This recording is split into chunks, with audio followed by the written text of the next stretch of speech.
بسم اللہ الرحمن الرحیم۔ السلام علیکم، ویلکم ٹو مہم کہانی۔ پلیز ناول کو لائک کر دیجئے، اگر آپ نے ابھی تک چینل کو سبسکرائب نہیں کیا تو سبسکرائب کر دیجئے، بیل آئیکن کو بھی کلک کر دیجئے گا، اس سے یہ ہوگا کہ ہر نئی آنے والی ویڈیو کا آپ کو نوٹیفیکیشن ملتا رہے گا۔ چلتے ہیں ناول کی طرف۔ السلام علیکم۔ اس نے نارمل انداز میں دونوں کو سلام کیا اور ایک طرف بیٹھ گیا۔ اور آج میں بس تمہیں کال ہی کرنے والی تھی بیٹا، فیملی ایونٹ میں انسان ہیلپ ہی کروا دیتا ہے۔ سب انتظامات ابراہیم اور عباس نے کیے۔ الہام تو ویسے بھی فارغ ہے، علیحہ بھی ناراض ہے تم سے کہ تم اس کو وقت نہیں دے رہے۔ پریحان اس کے پاس بیٹھ کر اسے سمجھانے لگی۔ وہ سر جھکا گیا۔ جی بس تھوڑا بیزی ہو گیا تھا، اب آ گیا ہوں تو جو کچھ رہ گیا ہے سنبھال لوں گا، وہ معذرت خواہ لہجے میں بول رہا تھا۔ پریحان نے سر ہلایا۔ کوئی بات نہیں، کام بھی ضروری تھا، کیا تم نے اپنی تیاری کر لی ہے؟ خانزادہ کے سوال پر وہ سر ہلا گیا۔ جی بس آج ہی۔ آپ کی طبیعت اب ٹھیک ہے؟ وہ جرگے کا سوچ کر انہیں بغور دیکھنے لگا۔ اسے ڈر تھا وہ جرگے میں ہوئی باتوں سے پریشان ہو کر اپنی طبیعت خراب نہ کر بیٹھیں۔ اب ٹھیک ہوں، خانزادہ اس کی فکر پر مسکرائے۔ میں خانی مورے سے مل کر علیحہ کے پاس جاتا ہوں، آپ ریسٹ کریں۔ وہ اتنی سی بات کے بعد اٹھ کھڑا ہوا۔ ان دونوں نے اسبات میں سر ہلا کر اسے اجازت دی۔ وہ ان کے کمرے سے نکل کر گہرا سانس بھر کر رہ گیا۔ اور آج خوش نہیں لگ رہا تھا حدید۔ پریحان اس کے جاتے ہی افسردہ سی ہو گئی۔ وہ خاموش رہے۔ وہاں وہ خانی بیگم سے ملا تو وہ کتنے دن سے سب سے منہ موڑے کمرے میں بند تھی، اسے سینے سے لگائے ہنسنے مسکرانے لگی۔ تم ٹھیک نہیں ہو لیکن تم کچھ بتاؤ گی بھی نہیں۔ خیر اس بار میں تمہیں احوال دکھاؤں گی اور میرے خاطر اسے ایک نظر دیکھ لینا، کیا خبر پسند آ جائے۔ میں بس تمہاری خوشی دیکھنا چاہتی ہوں۔ اور آج خانی بیگم کے جملوں پر وہ انہیں دیکھنے لگا۔ جس اداسی کو وہ اپنے اندر گاڑ چکا تھا وہ اسے بھی پہچان گئی تھی۔ وہ حیران تھا۔ مورے کیا آپ کو پتہ ہے، کبھی کبھی مجھے لگتا ہے مجھے صرف آپ سمجھتی ہیں اور کوئی نہیں۔ وہ بے ساختہ ان کے ہاتھ تھامتا سر جھکا گیا۔ پہچانا تو پریحان نے بھی تھا، مگر فرق یہ تھا وہ ایسی باتیں کہہ نہیں پاتی تھی، انہیں ڈر لگتا تھا۔ اور آج ہاں نہ کہہ دے اور خانی بیگم جو سوچتی تھی بول دیتی تھی۔ میں نے تمہیں پالا ہے، تمہاری رگ رگ سے واقف ہوں، وہ تفاخر سے بولی تو وہ یکدم مسکرایا۔ مگر آپ آج نہیں پہچان پائی؟ میں بالکل ٹھیک ہوں، وہ اپنی کیفیت سے مکرتا انہیں غلط ثابت کرنے پر تلا تھا۔ خانی بیگم اسے شرم دلانے لگی۔ وہ مسکرا کر سر جھٹکتا اٹھ کھڑا ہوا۔ میں آپ سے بعد میں تفصیلی بات کرتا ہوں، ابھی میری گڑیا مجھ سے ناراض ہے، اسے منا آؤں۔ وہ علیحہ کی بات کرتا اٹھ کھڑا ہوا۔ خانی بیگم یک ٹک اسے دیکھنے لگی۔ کریم کلر کے کرتا شلوار میں اس کا دراز قد وجیز سراپا بہت پرکشش لگ رہا تھا۔ سنجیدہ چہرے پر سجی نیلگوں مائل آنکھیں اس کی اداسی صاف واضح کر رہی تھی۔ مگر وہ مان نہیں رہا تھا۔ وہ ان کے کمرے سے نکلا تو رک کر موبائل پر ریسیو ہوا میسج اوپن کرنے لگا۔ تم نے جو ڈیٹا مانگا تھا وہ سارا بھیج دیا۔ اس کے دوست حاشر کا میسج تھا اور ساتھ چند تصاویر۔ تھینکس، یہی بہت ہیں۔ اس نے جوابی میسج بھیجا اور فضا میں پرسکون گہرا سانس بھر کر حویلی میں پھیلی رونق اور کھلکھلاہٹوں سے نظر چراتا علیحہ کے کمرے کی طرف بڑھ گیا۔ اسوان آئی تو علیحہ اور حمالہ اشتیاق سے بھری پہلی فرصت میں اس کے پاس پہنچ گئیں۔ تمہارا نکاح ادب انکل کے بیٹے سے کیوں ہوا؟ اور آج لالا نے تو سر ایاد سے رشتہ طے کیا تھا نا؟ علیحہ نے اس سے سوال کیا۔ اسوان نے دونوں کو دیکھا۔ وہ متجسس اور سوالیہ نظروں سے اسے دیکھ رہی تھی۔ تم بس انتظار کرو، تم دیکھنا میں گلالئی کا کیا حشر کرتی ہوں۔ سر ایاد خان اس کے لالا ہیں اور اس گھنی نے ہمیں یہ بات کبھی بتائی ہی نہیں، بلکہ ہمارے درمیان بیٹھ کر ان کی برائیاں سنتی رہی۔ اسوان کی بات پر ان دونوں کو حیرت کا شدید جھٹکا لگا۔ وہ منہ کھولے ایک دوسرے کو دیکھنے لگیں۔ یا اللہ! اور ہم کتنا بولتی رہیں سر کے بارے میں، اور سب سے زیادہ تو تم بولتی تھیں اسوان۔ علیحہ بری طرح گھبرا گئی تھی۔ تعصب سے اسوان کو دیکھا، یوں جیسے اس کی قسمت پر افسوس کر رہی ہو۔ مطلب وہ اس لیے سر ایاد کی سائٹ لیتی تھی۔ کتنی چالاک ہے گلالئی، حمالہ حیران ہو رہی تھی۔ قسم سے میں گلالئی کو چھوڑوں گی نہیں، مجھے تو خود بھی وہاں اپنے نکاح پر پتہ چلا جب سسر کی جگہ ادب انکل نکل آئے، اور دیکھنا یہ ایک ایک بات بتائے گی اپنے لالا کو، اگر اس نے ایسا کیا تو میں منہ توڑ دوں گی اس کا۔ اسوان دانت کچکچا کر بول رہی تھی۔ سوچ سوچ کر اس کا دماغ بلبلا رہا تھا۔ سسرال میں گلالئی جیسی دوست موجود ہو تو ایسے ہی خوف ستاتا ہے، کیونکہ وہ چاروں ہمیشہ ساتھ رہی تھیں اور ایک دوسرے کی ایک ایک حرکت اور ہر راز سے باخبر تھی، اور صرف گلالئی ہی نہیں بلکہ وہ سب موقع پڑتے پر ایسے ہی ایک دوسرے کی ہر بات کھول کر رکھ دیتی تھی۔ اسوان کو یقین تھا گلالئی بھی ایسا کرے گی۔ ریما ملنے آئیں تو وہ گلالئی کی کلاس لینے کا سوچ کر باہر نکلی، مگر وہ آئی نہیں تھی۔ گلالئی بہت خوش ہے، اپنی ہی دوست بھابھی بن گئی ہے۔ میں آج آ رہی تھی، سوچا اسوان سے ملوں اور اس کی چوائس کلر وغیرہ پوچھ لوں۔ شادی کی شاپنگ تمہاری پسند سے ہی کرنا چاہتی ہوں۔ میں نے تو گلالئی سے بھی کہا کہ ساتھ چلو، کہتی ہے نہیں مہندی پر ہی ملوں گی۔ ریما ہنس ہنس کر بتا رہی تھی۔ اسوان چہرے پر مسکراہٹ سجا گئی، مگر دل میں اسے کچا چبانے کا سوچ رہی تھی۔ وہ اس کی پسند پوچھ کر 2 دن بعد ہی سارا سامان دے گئی تھی۔ گلالئی اس بار بھی نہیں آئی تھی۔ اسوان شادی کے بعد حساب برابر کرنے کا سوچ کر خاموش ہو گئی۔ مہندی کا دن آن پہنچا۔ ایقان نے خود حمینہ کو تیار کیا اور اس کے بعد ان کے پاس بھی گئی۔ وہ پرجوش تھی، بس نہیں چل رہا تھا ان سب کو پھولوں سے سجا دے، مگر خانی بیگم نے مہندی کے روز دلہنوں کو میک اپ وغیرہ کرنے سے سختی سے منع کر دیا تھا۔ مرحا اپنی مہندی کا سوٹ پہن کر ناک چڑھا گئی۔ زرد پیلے رنگ کا کلیوں والا فراک اس کی کھلتی شفاف رنگت پر بہت جچ رہا تھا، مگر ڈیزائن قدرے پرانا تھا۔ اس نے پلٹ کر بیڈ پر پڑا لیمن کلر کا اسٹائلش ڈریس دیکھا۔ ایسے ڈریس اسوان، علیحہ اور حمینہ کے بھی تھے، اور حمالہ کی پسند دیکھ کر خان داور نے اسے بھی منگوا دیا تھا، مگر اسے اجازت نہیں ملی تھی وہ پہننے کی۔ مہندی کا فنکشن ہونے والا تھا۔ وہ پھولوں کا زیور ہاتھ میں لیے دوسرے ڈریس کو دیکھ رہی تھی۔ حمالہ ابھی تک تیار نہیں ہوئی؟ ایقان نے اس کے کمرے میں جھانکا تو وہ چونک کر اسے دیکھنے لگی۔ ہاں بس ہونے لگی ہوں، وہ سر ہلاتی فیصلہ کن انداز میں دوسرا ڈریس اٹھا کر ڈریسنگ روم میں بند ہو گئی۔ پلوشی کا دیا ڈریس چینج کر کے اپنی پسند کا لباس پہن کر وہ کمرے سے باہر نکلی تاکہ مرحا سے بات کرے کہ وہ یہی پہنے گی۔ سامنے سے آتی خانی بیگم اسے دیکھ کر ٹھٹک گئی۔ ادھر آؤ ذرا، یہ کون سا لباس پہن رکھا ہے؟ پلوشی کا دیا سوٹ کہاں گیا؟ خانی بیگم نے سرد غصیلے لہجے میں اسے پکار کر سوال کیا تو وہ گڑبڑا گئی۔ مورے وہ ڈریس تو۔ حمالہ گھبرا کر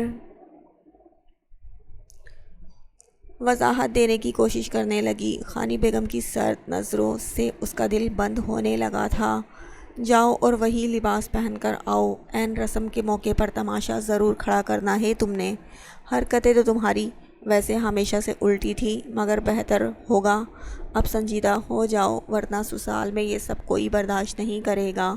خانی بیگم نے اسے جھاڑ کر رکھ دیا تھا۔ وہ شرمندگی سے سر جھکا گئی۔ سب ملازمین کے درمیان اس عزت افزائی پر آنکھیں بھر آئی تھیں۔ ذلت سے سرخ پڑتی سسکی دبا گئی۔ اب کھڑی کیوں ہو؟ جاؤ اور لباس بدلو۔ خانی بیگم کی دھاڑنے پر وہ اچھل کر رہ گئی، پلٹ کر اپنے کمرے کی جانب بھاگ گئی۔ آنکھوں سے آنسو رواں ہو چکے تھے۔ شکر ہے ان سے جان چھوٹ جائے گی، ہر وقت ڈانٹتی ہیں، ان سے میرا وجود برداشت نہیں ہوتا، اور سب چاہتے تھے ہمیشہ کے لیے یہی رہوں۔ وہ روتے ہوئے بڑبڑا رہی تھی۔ دوبارہ سے کپڑے بدلے اور ناپسندیدہ لباس پہن کر پہلی بار پھولوں کے زیور بھی بنا دیکھے دور پھینک دیے۔ اس کا دل ہر چیز سے اچاٹ ہو گیا تھا۔ گھٹنوں کے گرد بازو لپیٹ کر چہرہ چھپائے پھوٹ پھوٹ کر روتی چلی گئی۔ وہاں خانی بیگم نے مرحا کو اپنے کمرے میں بلوا لیا۔ جس خاندان میں تمہاری بیٹی جا رہی ہے وہاں اس کے رہن سہن سے لے کر بولنے تک پر اعتراض ہوگا، کیونکہ سچ بات یہ ہے تم دونوں نے اکلوتی بیٹی کو لاڈ پیار میں کسی قابل نہیں چھوڑا۔ اسے نہیں پتہ کب کیا بولنا ہے، کیا کرنا ہے۔ آج مہندی کے روز وہ اپنا شگن کا جوڑا چھوڑ کر باپ کا دیا لایا لباس پہن رہی تھی۔ میں نہ دیکھتی تو سب کے درمیان تماشا ہو جاتا۔ آج وہ غصے سے سرخ چہرہ لیے بولتی جا رہی تھی۔ مرحا پریشانی سے سر پکڑ کر رہ گئی۔ صوفے پر بیٹھے اورات نے موبائل سے نظر اٹھا کر انہیں دیکھا تھا۔ جی میں اسے سمجھاؤں گی، وہ شرمندگی سے بولی تو خانی بیگم سر جھڑک گئیں۔ ابھی تو میں نے کپڑے بدلنے کا کہہ دیا ہے، مگر آئندہ کے لیے سمجھا ضرور دینا۔ اب جاؤ تیاری کرو، خانی بیگم نے سنجیدگی سے کہتے ہوئے انہیں بھیج دیا۔ جب آپ اسے پہلے ہی ڈریس چینج کرنے کا کہہ چکی تھیں تو میرے سامنے انہیں بلا کر شرمندہ کرنے کی کیا ضرورت تھی مورے؟ اورات نے مرحا کے جاتے ہی خفگی سے خانی بیگم کو دیکھا۔ اس کے فائدے کے لیے کہا ہے، اس 2 فٹ کی لڑکی کے نخرے آسمان پر ہیں مگر طریقہ سلیقہ بالکل نہیں۔ ماں باپ کو شرمندہ کروائے گی اور ہماری حویلی کا بھی نام خراب کرے گی۔ خانی بیگم تنفر سے حمالہ کے خلاف بول رہی تھی۔ وہ انہیں پہلے بھی پسند نہیں کرتی تھی اور اب تو مزید زہر لگنے لگی تھی۔ جو بھی ہو آئندہ آپ بڑوں کو بلا کر ہم چھوٹوں کے سامنے مت ڈانٹیے گا، یہ کوئی طریقہ نہیں ہے۔ ایسا نہ ہو ان کے ساتھ ساتھ ہمیں بھی آپ کو ایوائڈ کرنا پڑے۔ وہ سنجیدگی سے بولتا موبائل پر آتی کال اٹینڈ کر کے کمرے سے نکل گیا۔ ایک تو اس لڑکے کا دماغ کب گھوم جائے پتہ نہیں چلتا۔ خانی بیگم بڑبڑا کر رہ گئیں، مگر اب احتیاط کرنا ان کے لیے ضروری ہو گیا تھا۔ اکان تیاری کر کے شیشے میں اپنا عکس دیکھتی مایوس ہو گئی۔ رباس کف لنکس بند کرتا ڈریسنگ ٹیبل سے پرفیوم اٹھا رہا تھا۔ خان صاحب سب نہیں لیمن وائٹ یا بلو کلر کی ڈریسنگ، یلو کلر کی ڈریسنگ کی ہے، اور ایک میں ہوں جس نے نیلا سوٹ پہنا ہوا ہے، وہ بھی آپ کی ضد کی وجہ سے۔ اکان نے بے چینی سے اپنا عکس دیکھ کر کہا۔ رباس نے گہری نظروں سے اس کا جائزہ لیا۔ پیاری لگ رہی ہو پاگل، مجھے یہ رنگ بہت پسند ہے اور تم پر تو اور بھی زیادہ اچھا لگ رہا ہے۔ وہ مسکرا کر اسے دیکھ رہا تھا۔ اس کی سفید رنگت پر گہرا نیلا رنگ بہت جچ رہا تھا۔ بالوں کے حالے میں اس کی معصوم صورت پر ناراضگی کے تاثرات رباس کو ہنسنے پر مجبور کر گئے۔ تمہارا یہ رنگ روپ میرے لیے ہے تو میری مرضی چلنی چاہیے نا، ویسے یونیک لگو گی تم، ڈیفرنٹ کلر کو سب نوٹس کریں گے۔ وہ اسے بہلا رہا تھا۔ اکان اس کی بات پر توجہ سے خود کو دیکھنے لگی۔ سب ہنسیں گے تو نہیں نا؟ وہ یقین دہانی چاہ رہی تھی۔ رباس نے نفی میں سر ہلا کر نرمی سے اس کے رخسار سہلائے۔ تعریف کریں گے لکھوا لو، وہ یقین دلا رہا تھا۔ اکان جھینپ کر سر ہلا گئی۔ وہ اس کا سر تھپ تھپا کر ہینڈ واچ پہنتا کمرے سے نکل گیا۔ اکان بھی بھاری بڑا دوپٹہ خود پر سلیقے سے اوڑھتی ایک آخری نظر خود پر ڈال کر باہر نکل گئی۔ مہندی پر پورا خاندان اسٹیج پر بیٹھی مہندی کی دلہنوں کو دیکھ رہا تھا، جو شفاف سادہ چہرہ لیے ایک سے بڑھ کر ایک لگ رہی تھی، مگر ان میں واحد علیحا تھی جس کے لبوں پر شرمیلی سی مسکراہٹ ٹھہری تھی۔ اسوان تو گلالئی کو گھور رہی تھی، جو کہ کہے لگاتی اسے دور دور سے دیکھ رہی تھی مگر قریب جانے کی جرات نہیں کی تھی۔ حمالہ سر جھکائے جانے کی سوچوں میں گم تھی۔ سوگوار چہرے پر بہت زیادہ رونے کی وجہ سے گلابی پن اور سوزش نمایاں تھی، جبکہ حمینہ اڑے ہوئے حواس کے ساتھ کچھ دیر بیٹھی تھی اور پھر اٹھ کر اندر چلی گئی تھی۔ لوگوں کی نظریں اور حیرت اسے گھبراہٹ میں مبتلا کر رہی تھیں۔ اس پر یہ پریشانی کہ اس کی بیٹی کی طبیعت پھر سے خراب ہو چکی تھی۔ پریہان اپنے ساتھ اکان کو لیے سب سے مل رہی تھی۔ خانی بیگم نے انہیں بلا کر خصوصی طور پر اپنی بہن کی نواسی احوات سے ملوایا۔ نازک چہرے پر نرمی بھرے نقوش کے ساتھ قدرے سنجیدہ تاثرات لیے احوات پریہان سے مل کر ایک طرف بیٹھ گئی۔ خانی بیگم پرجوش سی اپنی بہن کو احوات کے رشتے کے لیے اطمینان رکھنے کا بار بار کہہ رہی تھی۔ اکان نے خانی بیگم کی باتوں پر بے ساختہ احوات کو دیکھا تو وہ رخ پھیرے غیر مرئی نقطے پر نظر جمائے بیٹھی تھی۔ اس کی آنکھوں میں آنسو صاف چمک رہے تھے۔ ایقان کو اس کے لیے دل سے افسوس ہوا۔ اسے کیسا لگ رہا ہوگا جب اس کی نانی شادی کے نام پر اس سے جان چھڑوانے کی کوشش میں تھی اور خانی بیگم اس کے سامنے ہی اس کا رشتہ ہو جانے کا اطمینان دلا رہی تھی۔ ایقان کو سمجھ آ رہی تھی کہ اسے اپنا آپ کتنا بوجھ زدہ اور بیکار لگ رہا ہوگا۔ باقی تمام وقت ایقان نے اس سے بات کر کے اسے نارمل کرنے کی کوشش کی تھی، مگر وہ صرف مسکرا کر اسے سنتی رہی تھی، وہ بولی کچھ نہیں تھی۔ وہاں مردان خانے میں مردوں سے الگ بیٹھے لڑکے آپس میں چھیڑ چھاڑ کرنے میں مگن تھے۔ رشتہ دار کزن بھی وہیں جمع تھے۔ ابراہیم لالا شادی کے کتنے دن بعد ہاسپٹل واپس جانے کا ارادہ ہے؟ الہام کی زبان میں کھجلی ہوئی۔ ظاہر ہے نیکسٹ ڈے واپس چلا جاؤں گا، کچھ سرجریز کی ڈیٹ دے چکا ہوں، ابراہیم بے نیازی سے بول رہا تھا۔ عباس نے تعصب سے نفی میں سر ہلایا۔ شرم کرو، اگلے روز چلے جانا ہے تو شادی ہی کیوں کر رہے ہو، بس ہاسپٹل میں رہو۔ عباس نے اسے شرم دلائی۔ وہ مجبوری پر ایک لمبی پر اثر تقریر کرنے لگا۔ اور رات مہمان مردوں کو ملتا انتظامات سنبھال رہا تھا۔ موبائل پر آتی ایاد خان کی کال اٹینڈ کر کے کان سے لگایا۔ اور رات کہاں گم ہو، میں میسج کرتا رہا، کالز بھی کی، ناراض ہو کیا؟ ایاد شرمندہ لہجے میں بول رہا تھا اور رات بے تاثر چہرے کے ساتھ سن رہا تھا۔ نو اٹس اوکے، پکچرز کے لیے تھینکس کہنے کی ضرورت نہیں، اسوان میری بہن ہے، یہ میں نے اس کے لیے کیا ہے، وہ مصروف سے لہجے میں بولتا ملازمین کو نئے آنے والے مہمانوں کے لیے چائے لانے کا کہنے لگا۔ پر پھر بھی میں تمہارا احسان مند ہوں اینڈ سوری، میرا اپنا فائدہ تھا اس میں، پھر بھی تمہاری بات نہیں مانی۔ حالانکہ ایاد معذرت کر رہا تھا اور رات کو اس کی معذرت اور شرمندگی اچھی نہیں لگ رہی تھی۔ اوپر سے اپنے موبائل پر اسلم خان کی بار بار آتی کال پر اس نے گہرا سانس بھرا۔ ایاد خان، اٹس اوکے، میرا رائٹ نہیں تھا تمہارے لیے فیصلہ کرنا، I was wrong, so it's fine, ابھی کال رکھتا ہوں، بزی ہوں۔ اور رات نے اس کی بات کاٹ کر اسے معذرت کرنے سے روکا اور معذرت کر کے کال کاٹ دی۔ ہاں بولو اسلم خان، اپنے بندے کی کال اٹھا کر وہ سنجیدگی سے بولا۔ خان صاحب، میں نے ہاشم خان کے ملازمین تک رسائی حاصل کر لی ہے، ہاشم خان کی کمزوری جان کر جلد آپ کو اطلاع دوں گا۔ اسلم خان کی بات پر وہ چونک گیا۔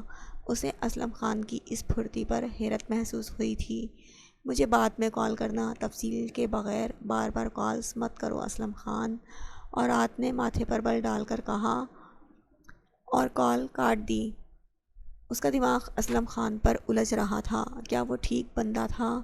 وہ اتنے جلدی ہاشم خان تک کیسے پہنچ گیا؟ اور رات کو کچھ عجیب لگ رہا تھا۔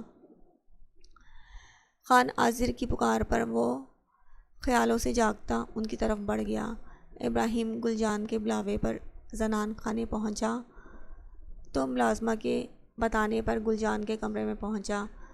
آپ نے بلایا مورے گل؟ وہ کمرے میں داخل ہوتا چونک گیا۔ سامنے حمیدہ مہندی کے لباس میں بیٹھی رو رہی تھی۔ ہاں ابراہیم، دیکھو تو بچی کو بہت تیز بخار ہے، میں نے بہت کوشش کی خود دوا کروں مگر بخار بڑھ گیا ہے۔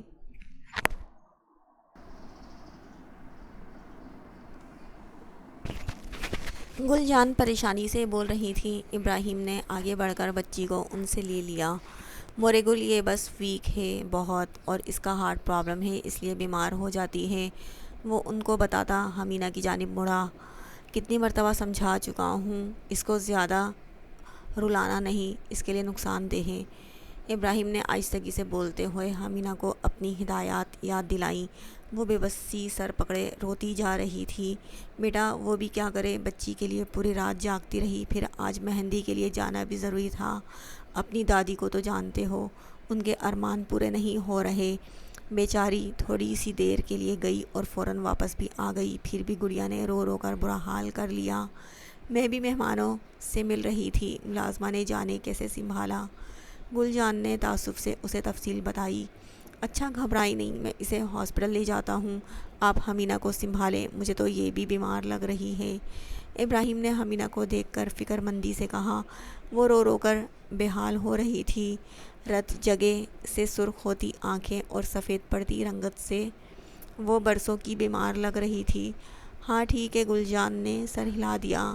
میں بھی ساتھ، حمینہ نکاہت بھری آواز میں بولی تو گل جان نے نفی میں سر ہلایا۔ تم ابھی حویلی سے نہیں نکل سکتی، کل تمہاری شادی ہے اور اپنی حالت تو دیکھو۔ گل جان اسے سمجھانے لگی جبکہ ابراہیم وہاں سے نکل کر چلا گیا۔